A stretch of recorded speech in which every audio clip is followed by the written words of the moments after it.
Good afternoon. Welcome to the All 49ers show presented by BetUS, powered by BetUS. We're your host, Grant Cohn, Jose Sanchez. Instant reaction, breaking news. Niners hired an offensive coach, Mick Lombardi, who I played Little League with. I will tell you my story about the Niners' newest coach in a bit. But first, the Niners extended Colton McKivitz's contract. Colton McKivitz, 1 year, $7 million extension through 2025. The news every 49er fan wanted to hear. Jose, break it down. I mean, it makes sense, Grant. He was one of the best players on the 49ers last season. He should have got a little more props for the work he did, is what I would like to say. If he actually did deserve it, where did this come from?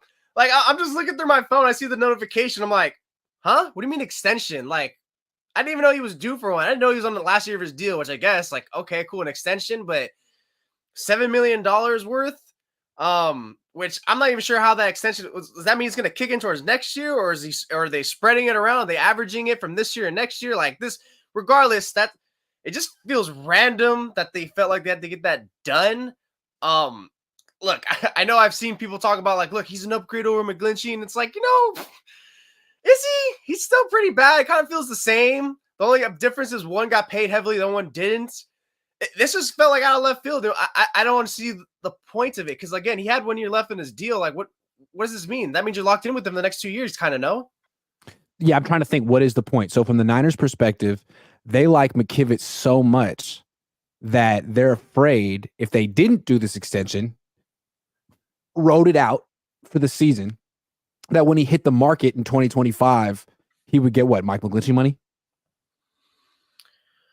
So they think they're getting a bargain. Where we would say,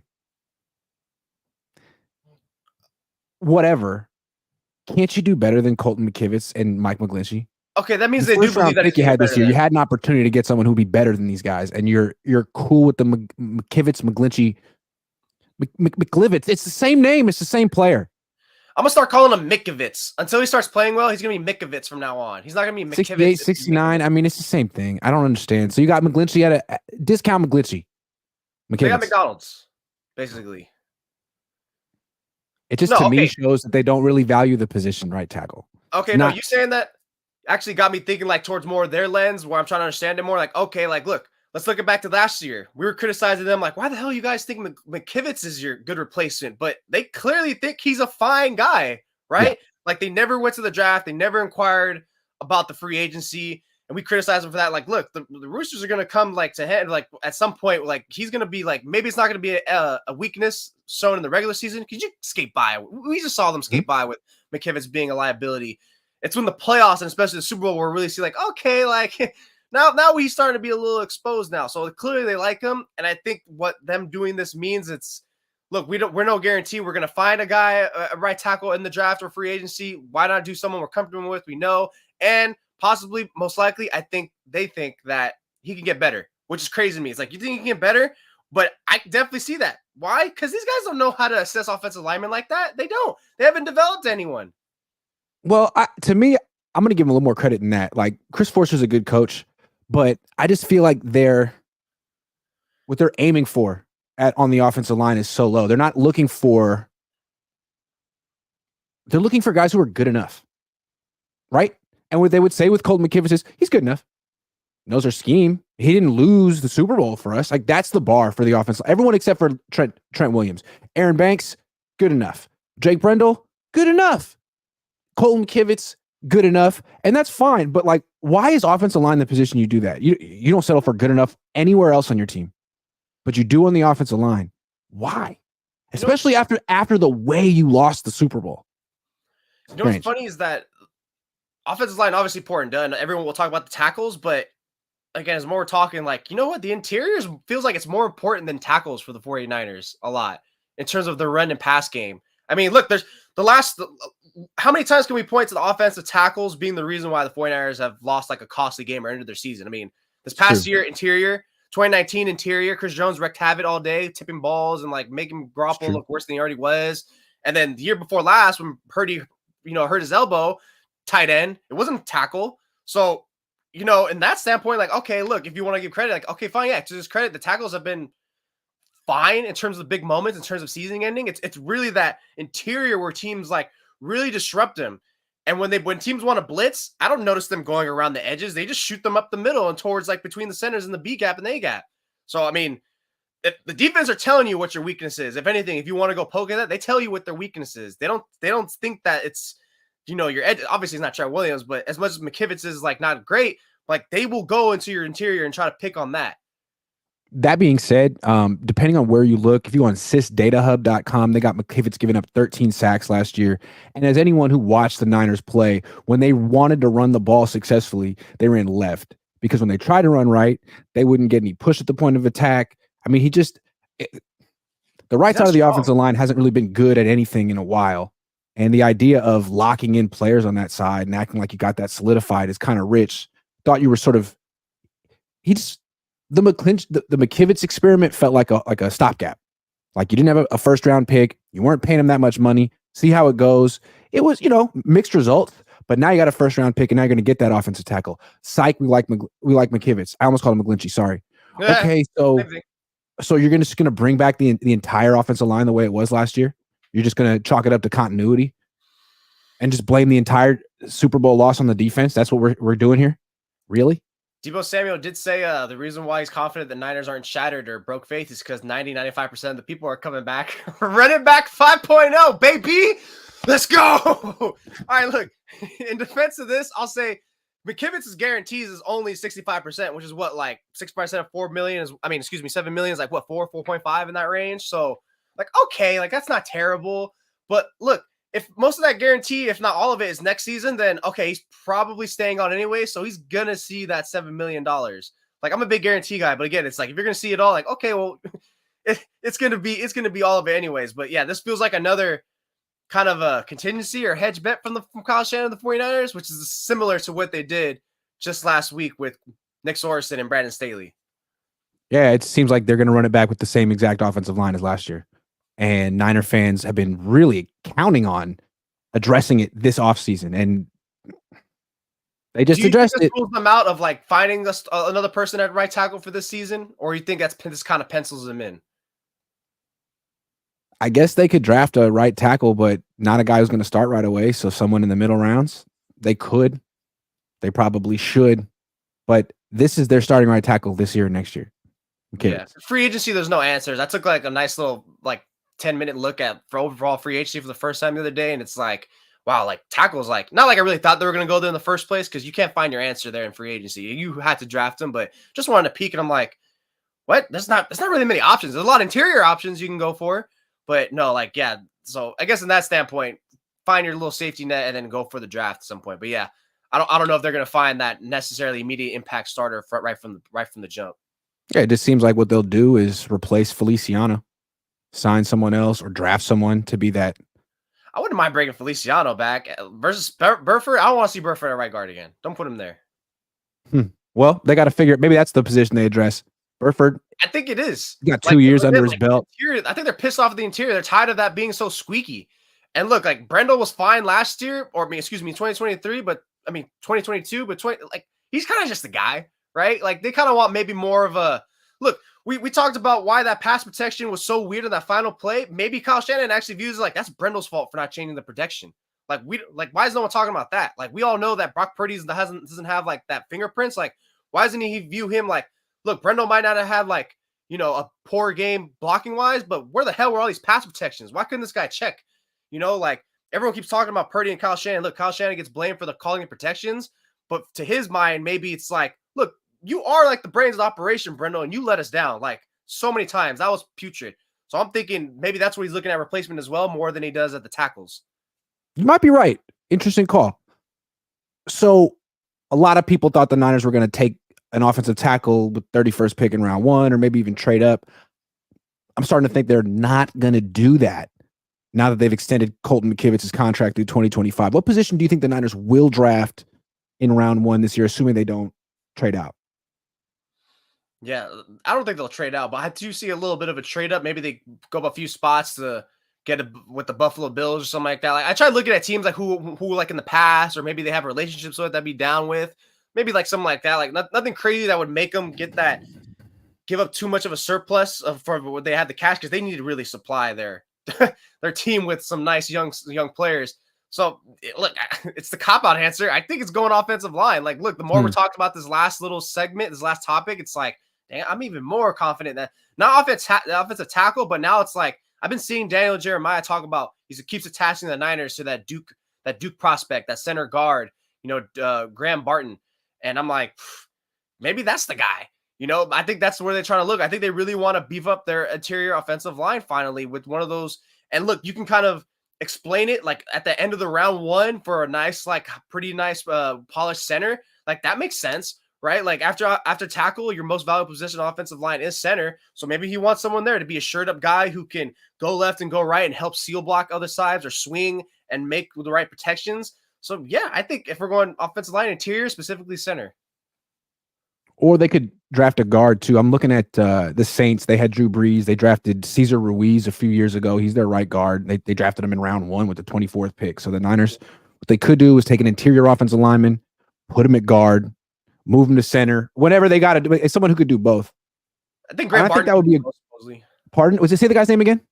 Graham Barton. I think he has a 2-part last name. I forget his first name, but he's Graham Barton, basically out of Duke.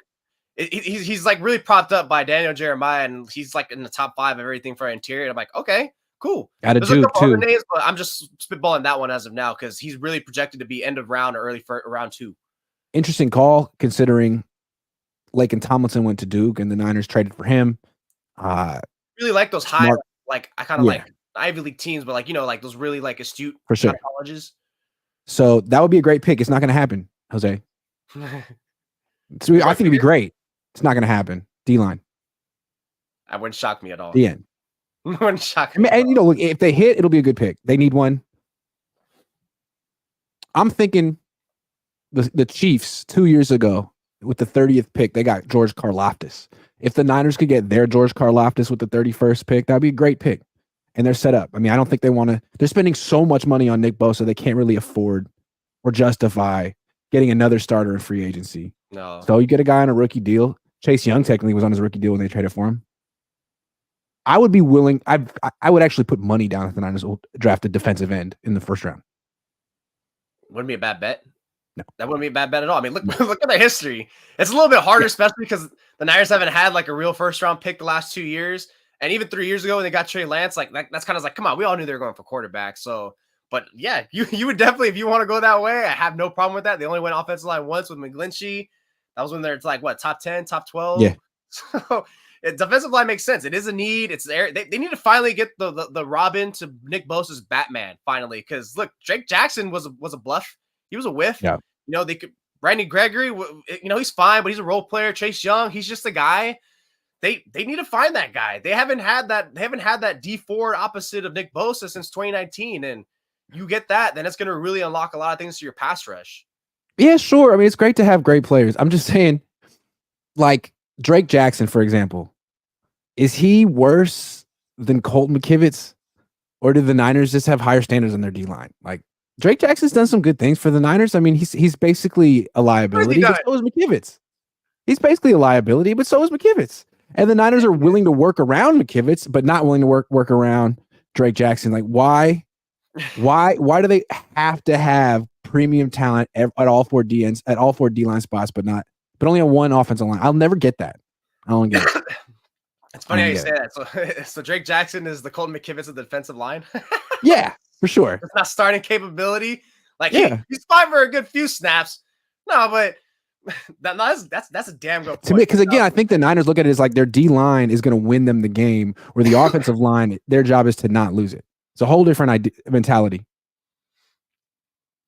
I think that's also like goes back to what we always refer to every now and again, to Kyle Shanahan's arrogance, that he could just maybe just do a quick game type of offense or run it and mitigate those deficiencies, where he really wants his defensive line to go out there and win it. Look, he's already been on record like he loves to build in the trenches, but he likes to go to pass rush first. I know he might have been mentioning defense specifically, but I'm pretty sure he meant that team wise, right? I mean, shoot, just look at how they keep trying to build in the defense, how he keeps trying to like resemble like those old Seattle defenses and such, like build in the trenches, make sure you're stockpiled and good. You can't have there's no such thing as too many bullets on the counter for you to keep firing with your gun. And that's how he's viewing with his pass rush, like to keep being effective with it. But yeah, like it's just funny too, because when I did look at those mock drafts from Dan Jeremiah and just other ranking, it's like there is like a nice run-on consensus on defensive linemen from 25 to the early round 2. I'm like, okay, dang. So even before when you mentioned this topic, I looked at it again. I'm like, oh damn. Because I got a feeling you're going to say defensive line. And I'm like, oh, damn. Maybe the 49ers do go defensive line. And if it's a good player, I don't think anyone would be distraught or up in arms over it. I'd rather take a more polished guy. Between a more polished defensive lineman versus like a more like raw, like offensive lineman guy who you kind of reach for, I'd rather take the defensive lineman. I guess what annoys me a little bit about this extension for McKivitz, nothing about McKivitz. It's just, it's the Niners really doubling down and not changing. Yes. When they come up short, people are always like, they're gonna tweak something this year. They're gonna look in the mirror. They're gonna be honest with themselves. They're gonna make one change, and that'll be what propels them to the Lombardi Trophy. But they don't. They always act like they have the Super Bowl winning formula, and when they fall short, it's because bad luck or this or that, and all they got to do is just stick to the plan, and they'll get there. Like the "woe is me" mindset. Woe is me. Yeah.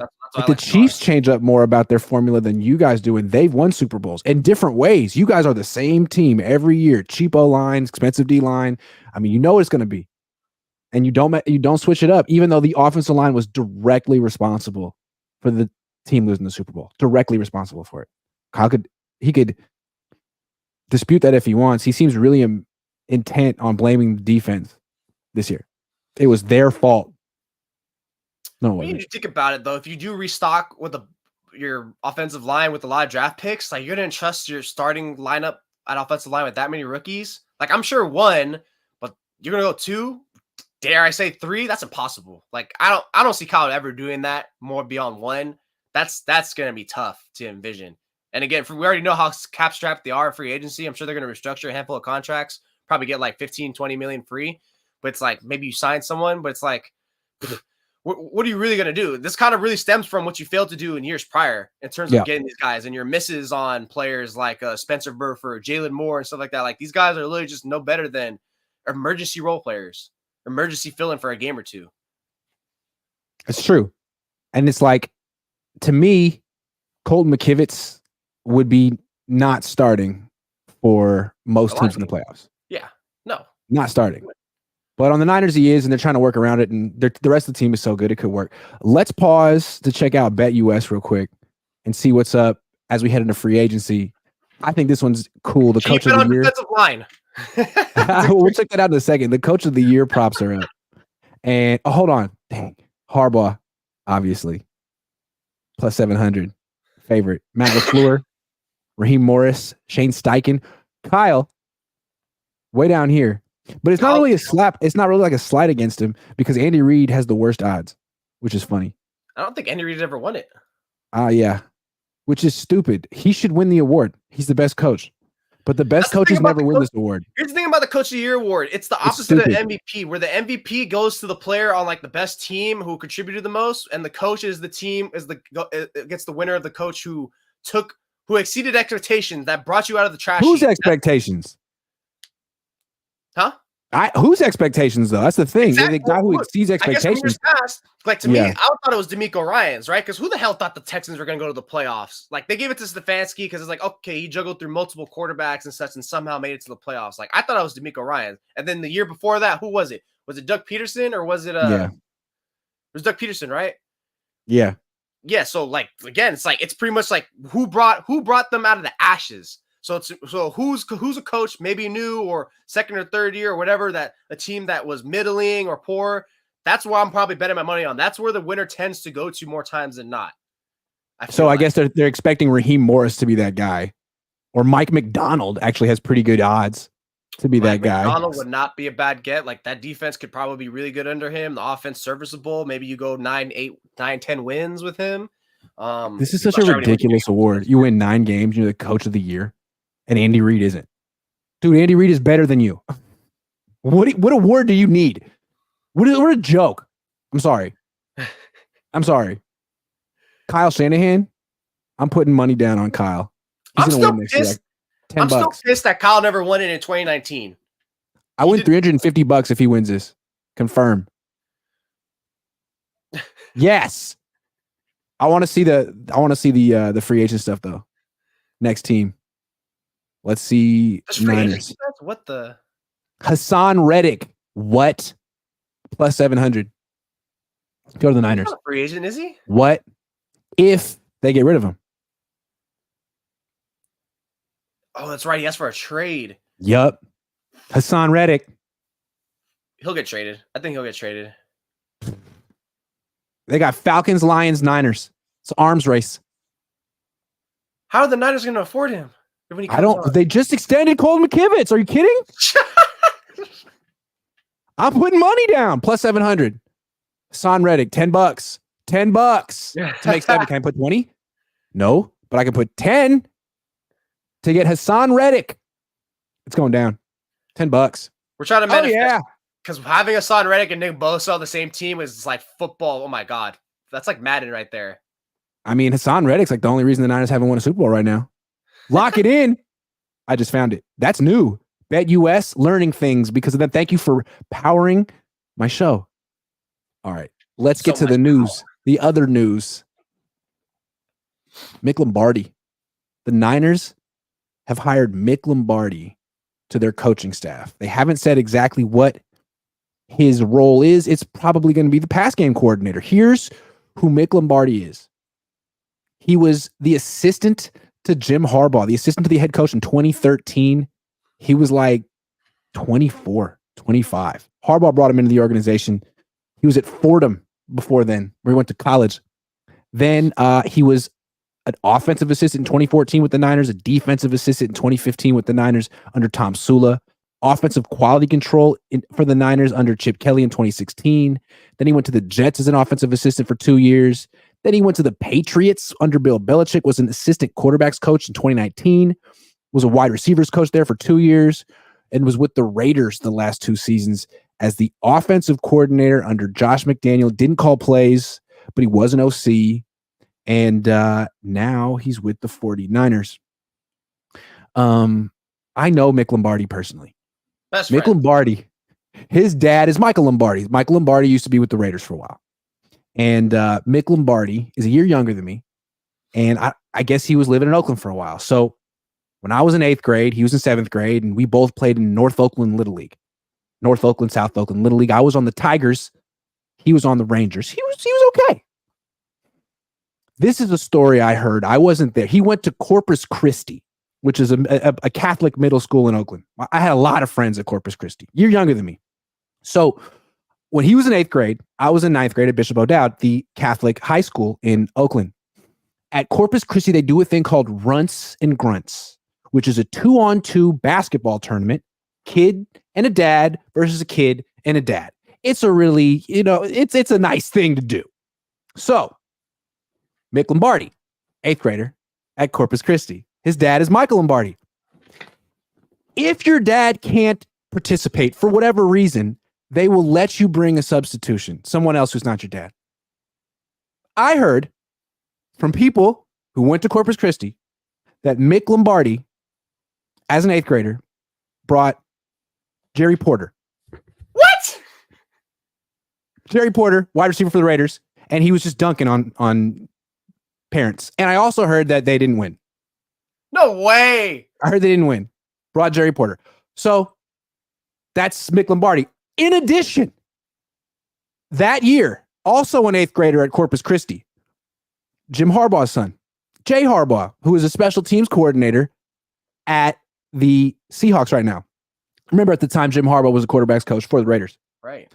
I heard that Jay Harbaugh and Jim Harbaugh also were in the Runts and Grunts competition, and that Jim Harbaugh took it way too seriously and was like intentionally fouling people to prevent them from scoring, and essentially was doing unsportsmanlike acts at Corpus Christi Middle School in Oakland in 2002, 2003. So that's the story. I wasn't there, but I know a lot of people who corroborated. Mick Lombardi. Now he's a pass game coordinator on the Niners. First question. No, we don't know for sure, but I'm guessing. What do you think about this? The guy was the offensive coordinator for the Raiders. when you ask me what do I think about this, now you're gonna ask about the story. Because you asked me about the story, it's like, wait, he brought primetime Jerry Porter, who was pretty elite for a 2 to 3 year run. Yes. And he didn't freaking win. I heard he didn't win. Who the hell did he lose to? Freaking did they have now this okay. When he was with the Niners like 8 years ago, they do that thing where you can talk to the position coaches before the season. Right. I went up to him. I was like, Mick, I'm Grant Cohn. We played Little League together. He was like, nah, that was my little brother. No, Mick, that was you. I'm a year older than you. It wouldn't have been your little brother. He wouldn't have been old enough to play with me. Anyway, I remember because when we would play Mick's team, Michael Lombardi would be in the stands watching his son, and my dad would be there, and they'd be talking. And afterward, but I'd be like, "Oh, I was talking to Mike Lombardi. Where's the Raiders?" And I was like, "I don't care." So yeah, that's the Niners' new guy, Mick Lombardi, Oakland guy, my age, cool guy. I don't have any dirt on him. He just, he brought Jerry Porter to a runs and grunts competition. That's just cheating, and lost. Is he allegedly cheating or is he smart for smart? It's not. I mean, that's why he's where he is, and I'm where I am. You should ask him, like, hey, have you thought about asking Jerry Porter to be an assistant coach? I heard he still lives in the area. I hear about that. Like, I've heard is that right? Live in Hayward. I think he lives in San Diego. Not like maybe like somewhere in the East Bay. Like I've heard people like run into him at the gym like once in a rare moon. When I was in high school, I think he lived in Castro Valley because my girlfriend lived in Castro Valley, and I would see him in this walking around. I'd be like, "There's Jerry Porter." Jerry Porter was a local legend. He was around. Yeah, I think he still lives like somewhere in the East Bay, or if not, I believe it. But in terms of the hire, now that he added that, I like it more. You mean to tell me that he's an opportunist? Absolutely. So if he's gonna come and be the passing coordinator, he's gonna think of all the opportunities ever where he could really take advantage of. So it's true. But outside the box thinking, didn't break any rules. You know what? Absolutely not. Honestly, the story aside, I mean, no wonder Belichick had him on his staff. Sorry. Story aside, like, this is not a needle mover for me. This sounds like, a Clint Kubiak / Anthony Lynn type of fill-in. I'm assuming he's going to be that. Like, you're right. Like, passing, like, it didn't say a role of, like, passing game coordinator. Obvious, right? They don't have that. He was an offensive coordinator by name, right? Like Mike McDaniels was in the past, like Matt LaFleur was in the past, or Mike LaFleur, whichever one. Like a game planning specialist. Yeah, so he's just going to be there, just help Kyle, like, look, we can attack this way. Like, it's just, I think it's funny how he's making his way for full circle with the 49ers now.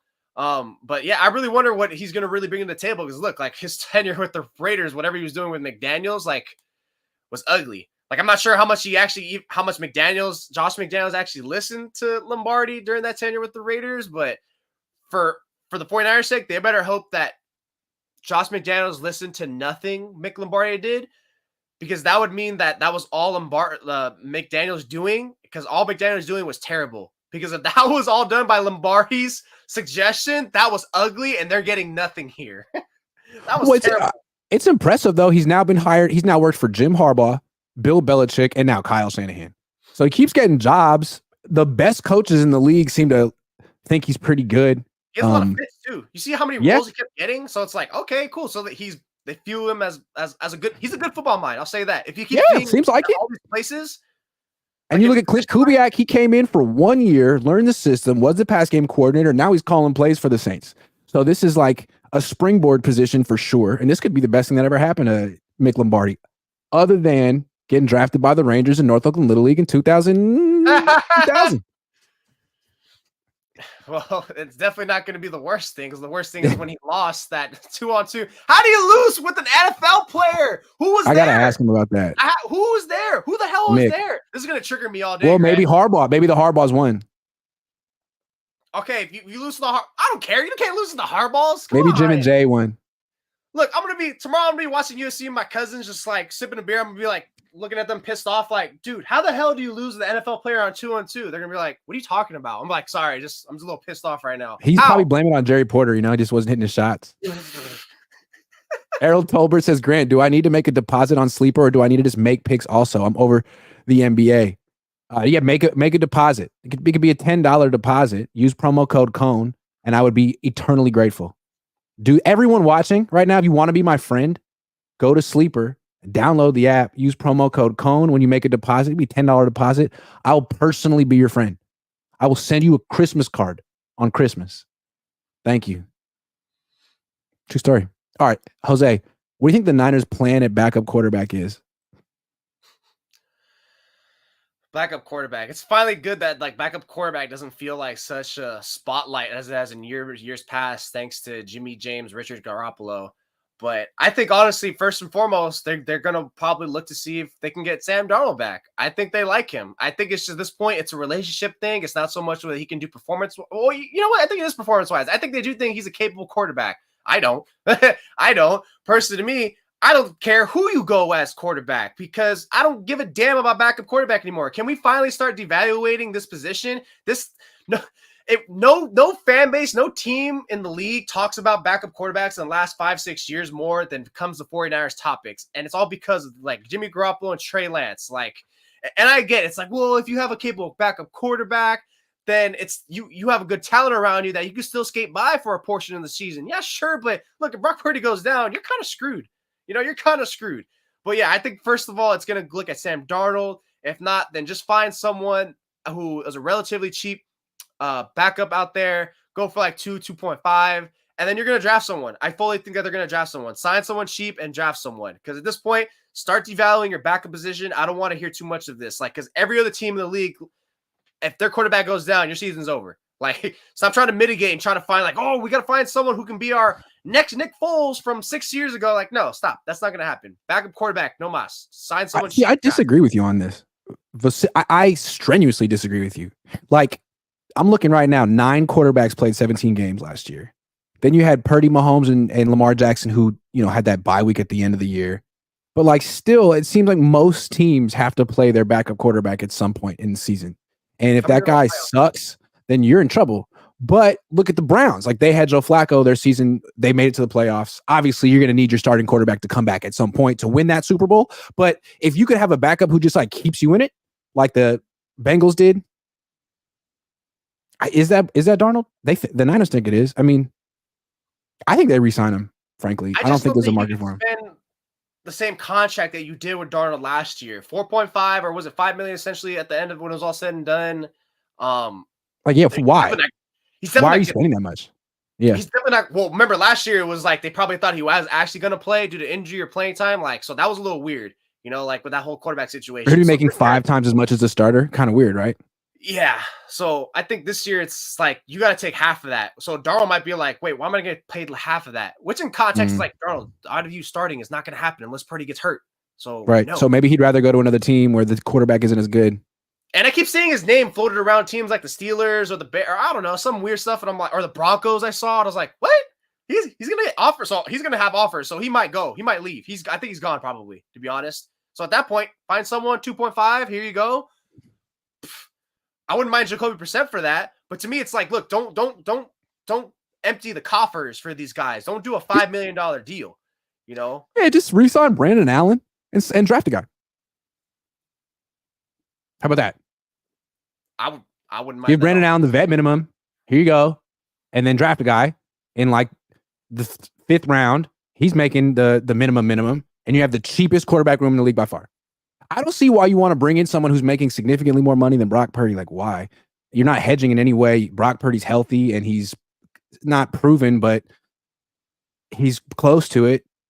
I thought the point of him being on this cheap deal was to use that extra money and put it elsewhere, not to spend that extra money on the backup. On the backup. Right. That's where I draw the line. It's like, look, I get it. Like, oh, well, our season's not going to be contingent on quarterback. Like, no, that's every team's. What are you talking about? It's every team's dilemma. So no, put that extra $3 to $4 million on a backup and find yourself a more polished guard or I don't know, a slot. I don't know, wherever you're going to put that at, put that anywhere else, and you'll be fine. You can get backup quarterbacks. You don't have to spend a lot of money on them. You have Brandon Allen. He knows your system. You like him. And you have Brian Greasy and Steve Slowick, who drafted Brock Purdy. Give him another crack at it. You might get another quarterback who really fits your system. It's a very specific system with very specific needs that you might be able to find on day 3 again. So yeah, for sure. I'd be kind of disappointed if they signed Sam Darnold. Like, Sam, you seem like a nice guy. You seem like you're going to be in the league a while. Get out of here, man. Get out of here. Go somewhere where you get a chance to play. You know why I see Sam Darnold sticking around? It's because he wants to, even for a lesser value. I think he probably can see himself being a long-term backup here. I think he can do that. I think learning Kyle Shanahan's system there's value in that. Like if you're here for a year or two, like all of a sudden he's been here a year. Any team that's running the Niners system, for example, Atlanta might be interested in Sam Darnold because he knows the system, as opposed to a year ago when he didn't. Maybe I'm wrong, but I think I'm right. Okay, moving on. Give me your early expectations for Nick Sorensen, the Niners new defensive coordinator. Yeah, this one's a little hard. When I wrote this yesterday, like to project, because obviously he's never called plays before, right? So at this point, just all right, let's look at his branch. He has a very hefty Seattle background. Like, okay, he's been with the 49ers for 2 years. He knows the year with DeMeco Ryans, and Kyle Shanahan wants him because he's internal and he wants to stick to what he's doing. So I'm thinking, okay, he's going to be more, we're going to see more of a similar Robert Saleh 49ers defense like we used to, which is what, like more cover 3, more heavy zone coverage and just let our guys rush. But I think what we're going to see, since he did spend that year with DeMeco, is maybe incorporate some of those exotic blitzes that DeMeco used to run, whereas opposed to, especially after like he spent a year under with Steve Wilkes, he knows the difference of a vanilla blitz versus like an actual creative, effective blitz, like delayed blitzes, you know, slot, whatever. I think he's going to incorporate those. Look, you know what I thought is, how many times did we see any like slot blitzes this year? None. When DeMeco used to call Talanoa Funga that all the time, or K'Wan Williams all the time, like we never saw those. I think that's something we're going to see from Sorensen. It's going to be more skewed than we saw with Saleh. Again, like zone coverage and like with a little more sprinkle of your own exotic blitzes. I think that's kind of why, you know, I think the players wanted him, right, Sorensen, because I forget that he did work on hands-on with the linebackers when Johnny Holland was dealing with his issues, right, his medical issues. So I think that's why Kyle Shanahan likes him. He's got the good bridge, he got the player support, and he knows how to work the Seattle system from with solid similarity and maybe incorporate some of that blitzing from DeMeco Ryan. So I think we're going to see a little more of that we saw in the past, like more of the bridging connect of those two defensive coordinators. So you're thinking more pressure, more scheme. I mean, that was a big theme of the season, right? It kind of ended the Niners season. They had no answer. I don't think we're going to see as much man Chiefs anymore. are bringing. I don't think we're seeing as much man anymore, to be honest. Okay. Really, as of now, I feel like we're going to see as much man anymore. I don't think so. Getting back to what they've been doing, playing zone. Back to what they've been doing. I think that's what Shanahan wants. Like, he's like, all right, like, no, like, nah, we can't do that. And I think it's going to be like, look, again, that's why I think he was with the Seahawks for like 7 years. So I think he's really going to rely upon that, like the zone and like just going on man very occasionally and just letting our pass rush do it. Because look, the thing I keep hearing about the most, I've never heard as much as I have until the last 2 months is, oh, the disconnect between the pass rush and the coverage. So I'm like, what? I've never heard that as much as the last 3 months that I heard like since I've been watching football all my life. But I guess that's a huge thing. It's like, okay, well, zone coverage, stay as much as you can and let your pass rush work. Because I think that's been one of the issues, right? Is like the coverage was not blanketing and like holding up enough. And I think with their schemes and coverage to disguise it, that could make offenses, the quarterback, hold the ball longer and give the defensive lineman more time to work. Well, the way I saw it, though, is like when Wilkes came in, he was playing a lot of really soft zone coverage, and the quarterbacks were getting the ball out of their hands so quickly that the Niners 4-man pass rush couldn't get home. And I thought the whole idea of bringing in Travarius Ward a few years ago was to like give the team the ability to play press man coverage and force the quarterback to hold the ball a little bit longer so that the D-line could win the game. So I don't know what the Niners are planning on doing, but my expectations for Nick Sorensen is to be better than Steve Wilkes. Sorry. Like, right, you got to be better than that. Otherwise, you got to get fired. Really high standards over here. You can't give up 18 points a game. That's too much. He's not. You know why? Because he has the excuse of first-time play caller. They're going to use that. It's true. And they're going to back him because he's our guy. Fred Warner, week 8, or Nick Bosa, week 7. Oh, 3 games, the defense is giving up 25 points in a row, 200 yards. Nick Bosa's going to come out and say, oh, well, it's his first time coordinating, give him a chance, it's all good, versus opposed to this time last year where it's like Steve Wilkes still adjusting. Also true. If they throw this guy under the bus, and they run the risk of having to have Brandon Staley as a defensive coordinator, which I don't think anyone wants. And also, I think a big deal, the Niners have been like talking about not changing their scheme on defense. And you say like, why? Well, I don't think the players want to change it. They've been doing the same thing their whole careers, and they made a lot of money doing it. And I don't think they want to change. And if Nick Sorensen doesn't work out, there's a possibility the Niners would change their scheme. They could bring in someone like Staley or someone else, get rid of the wide 9, just do all kind of different stuff. And who knows what that would mean for specific people on the team. So I think it's in their interest to make it work with Sorensen, man. This is your guy. This is what you want. Play hard. I think it was funny which is actually also funny about the Mick Lombardi hiring, I forgot to mention, is like, why are the 49ers releasing this information like when everyone's asleep? First, it was Sorensen and Brandon Staley that got announced 4 a.m. our time. Like, what the hell?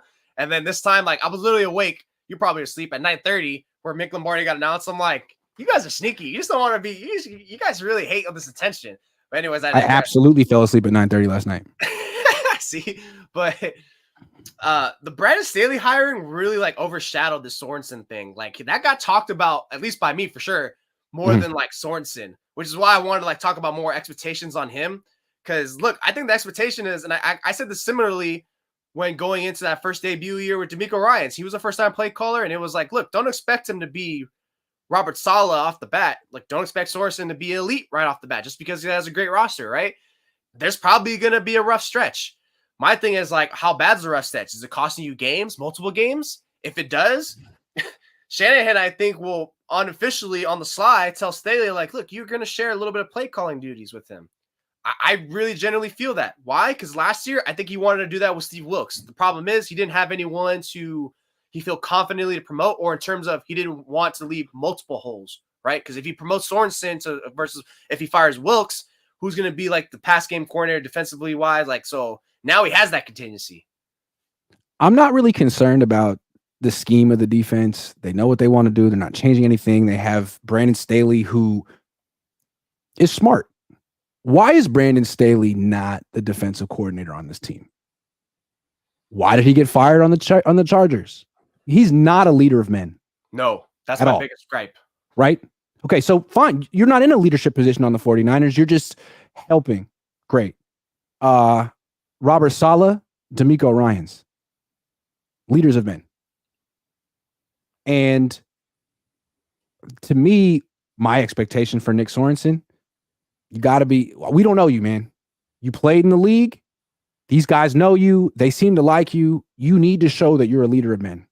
Because I don't think Steve Wilkes, maybe he is, but he wasn't on this team. They didn't accept him.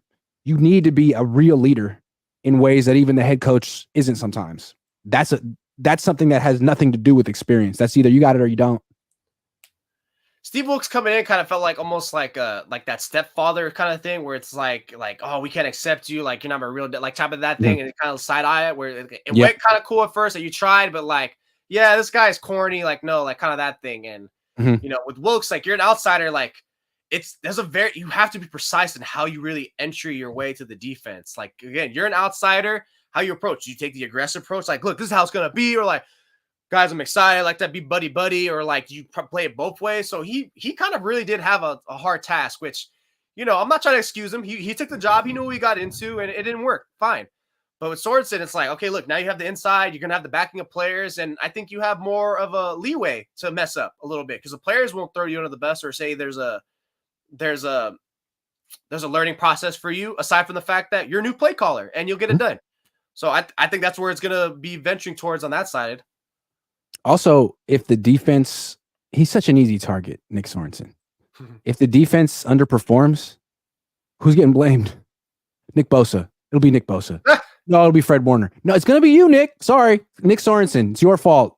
You don't know what you're doing. I think next year, I'll be honest, if Sorensen messes up, I'm going to target on Kyle Shanahan. Kyle Shanahan is the one who did that. What's he really doing? Is Brandon Staley even helping him? Because I'm hard-pressed to believe that Brandon Staley isn't having some type of fingerprints on that play, on that scheme, on some adjustments at all. They could have had Dave Barrett.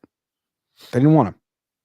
No, it's because he pronounced Ayuk or Ike or whatever the hell he pronounced it. I think he knew he wasn't getting the job when he said that, but yeah, because the odds are he probably got like interviewed or was already like approached about an interview and just like, I'm a minority candidate hire, which it might looks like it was now at this point, right? In hindsight, maybe. I think he also worked with Steve Wilkes and probably was outraged. Oh, he's probably buddy on the inside. He was like, hell no, I'm not going there. Like that's. Let me tell you how I really feel. That's okay.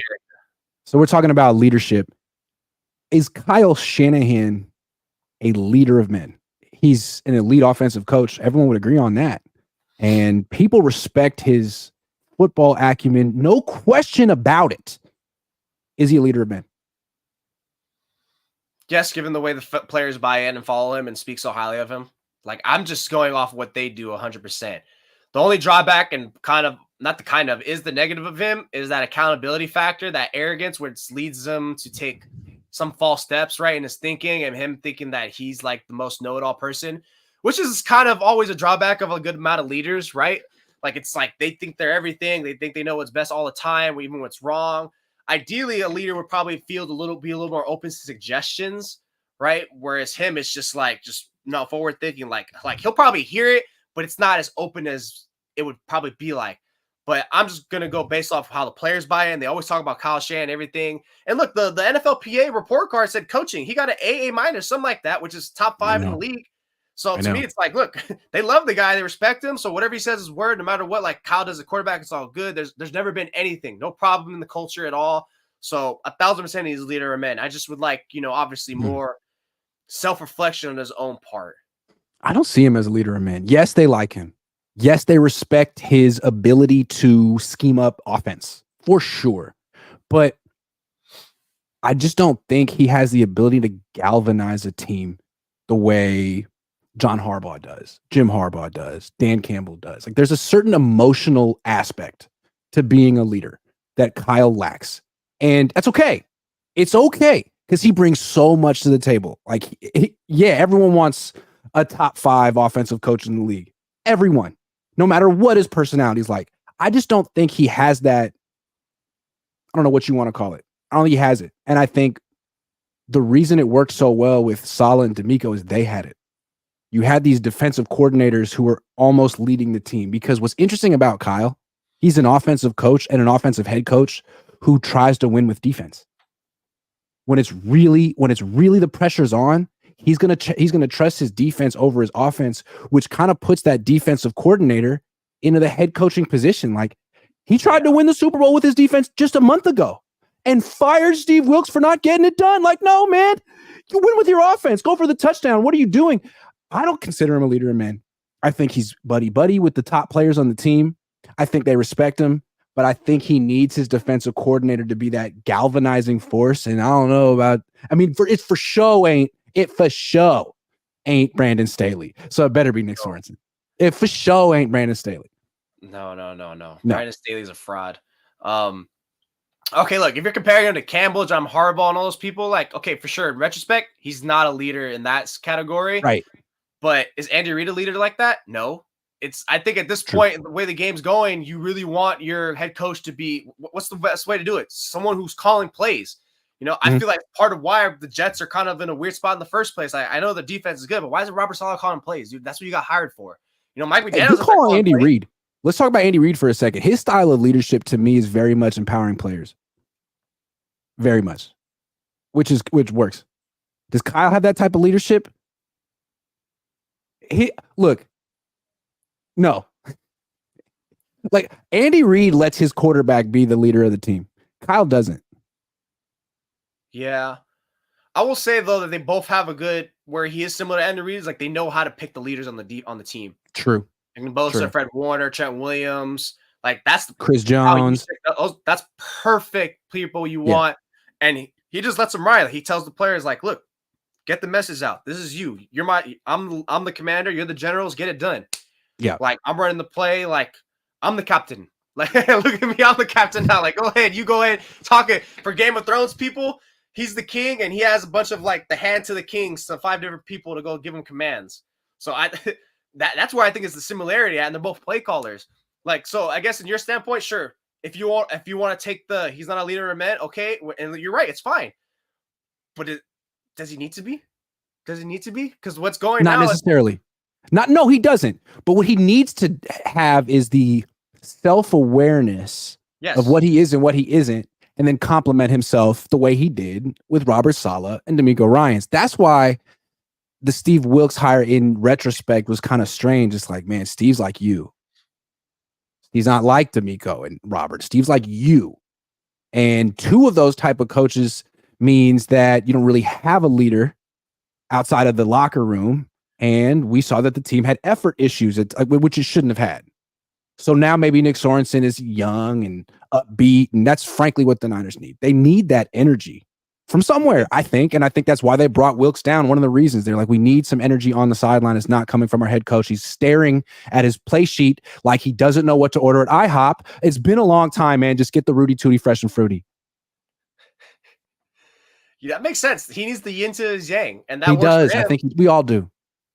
Honestly, we all do. Jesus, we all do. I think that's good for his balance. Yeah, but yeah. I think okay, yeah, that one. Okay, sure, I'll concede to that one. That makes sense. I still see him like definitely like he is a leader that people like couldn't like listen to his thing, but yeah, for sure, he's someone where it's not an enthusiastic energy. Like that's not like your optimal leader, but he is a leader for sure. I think it's the Bill Belichick style. It's like, look, man, this guy's weird. This guy's kind of like quiet and a little, but he's the best. Like he's the best defensive coach ever, so we trust him. And whatever he says we're gonna do, we respect him. But like, he hasn't spoken or looking at me in years. He's definitely more a Belichick type because I think he does more like to talk down and at his players than he does like to uplift them. Right. Which is like I think if he does anything positive, he does it throughout the week. Look, and he says all the time in his pressers, like, "Oh, my message to his team is short and sweet. I don't know what to say." And he says it like he has like this, in a way, like still like the CEO like type of like boss that people are like, "Oh, we're not trying to piss off the boss. Like we got to earn his favor." And when he does, he has. This is where the old school coach comes in. Like that. This is where he has his old school mentality, and it relates to how he calls plays. Right, running offense. He's one of the last of a dying breed. A fullback. Like what the hell? So. Yeah, he is so old school mentality. It reminds me of growing up, like, oh, coach, like, okay, like they're gonna have like a little bit of prop up. It's mostly gonna be talking at you and kind of down you when you mess up, and also like when you do good, it's expected of you that you're supposed. And that's Belichick, that's Fangio, and those are two guys that really had a tough time last year. Their players didn't seem to like playing for him, and Bill Belichick got essentially fired, and then tried to land on his feet this year. And all the teams that had openings were like, no. I don't think players like you anymore. I think the style of coaching in the league has changed a lot now that Gen Z is in full effect. And I think you see a lot of the successful coaches are very positive, very upbeat. Dan Campbell, like he's crying during games, telling players how much he loves them. And that is so not Kyle Shanahan. He's old school and it works for him, but I wonder for how much longer. Well, honestly, if you're not calling plays, I expect you to be that extra. You better be. You have to. All that stuff. Like Sirianni, look, Sirianni's the worst leader of men. We want to talk what about do you do? Like, he doesn't call you don't call plays. He's over there about to like. You're embarrassing. Jalen Hurts. Like, what the hell are you doing, bro? Like, why are you trying to beat your quarterback's ass for? Like, what are you doing? So it's so freaking weird to me. I'll say this about Kyle Shanahan. Like, again, back to the players. Players on the team say nothing. What's even more revealing? Players that leave still prop them up a lot. Kendrick Bourne, like they all say a lot of great things. So. I feel like though, if anyone ever says anything critical about Kyle Shanahan, anyone. You have so many people being like, "Oh, you don't know ball. You don't know ball. You don't know ball." Like, cool. All right. He's really good at a lot of stuff, but not like the players. If the players say he's for sure a top 3-4 offensive coach in the league, but under pressure in the biggest moments of his career, he gets away from all the stuff that goes well for him. Like, what's he known for on offense? Motion and shifts and play action. With the season on the line, he's like empty backfield. I was like, what?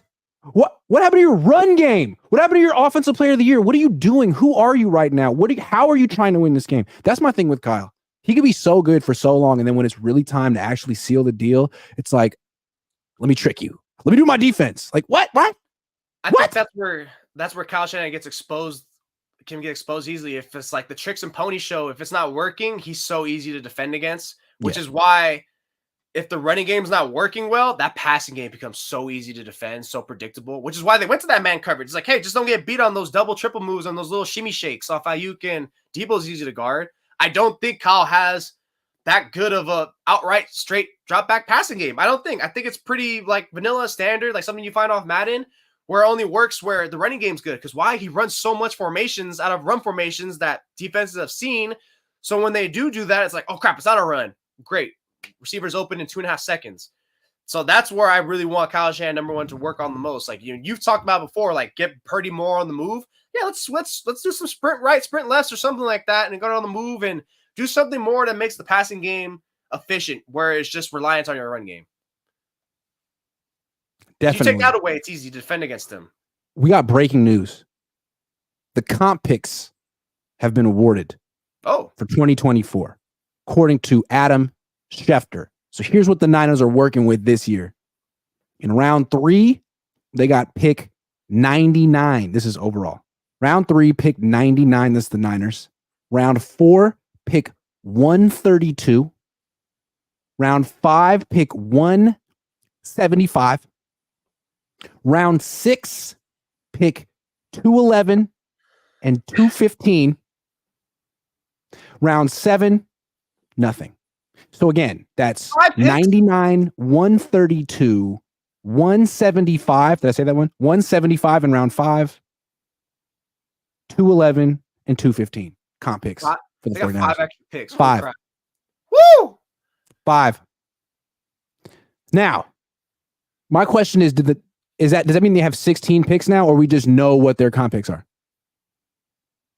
I'm pretty sure that means they have 16 picks now, right? Someone in the chat, you want to let us know? Because we cover the team for a living, but we don't know the answer to this. I think because every time, crowdsource this one. My recollection from years past, every time the comp picks get announced, it's like, all right, now they have this many picks now. So it's not like, damn, they have 16. Wow, that's insanity. I'm pretty sure they have it adds on to their picks. That's not like the included in their 11 that just got announced where it's at. At least I would think. 16 picks. 49ers. I'm Googling it. 16 picks.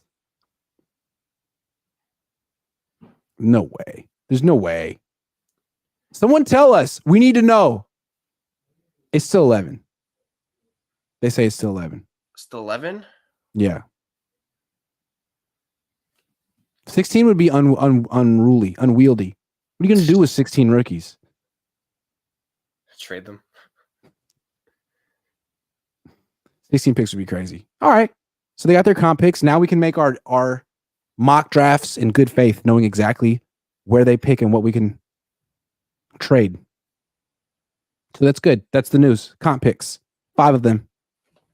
Oh, yeah. That's my analysis. How about that? Anyway, that's the show. That would have been some shit if they did get added on, though. And it's like, okay, cool. Now bundle all that and get to the top 20. Lamonte 757 says, this is Kyle. Jimmy is coming back for league minimum.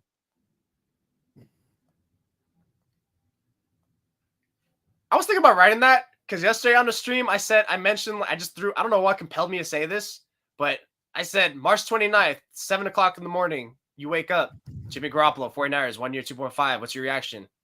Why would he do that? It seems like he doesn't like. What did he say last year? That it was a little crazy, the quarterback situation? I'm pretty sure the bridges are burnt. I was gonna write an article about that because they got like a lot of reactions, but now it's like, no, dude, that just feels like that feels too much of a filler article to write because that bridges are so burnt from both sides. They've been taking shots at each other since training camp.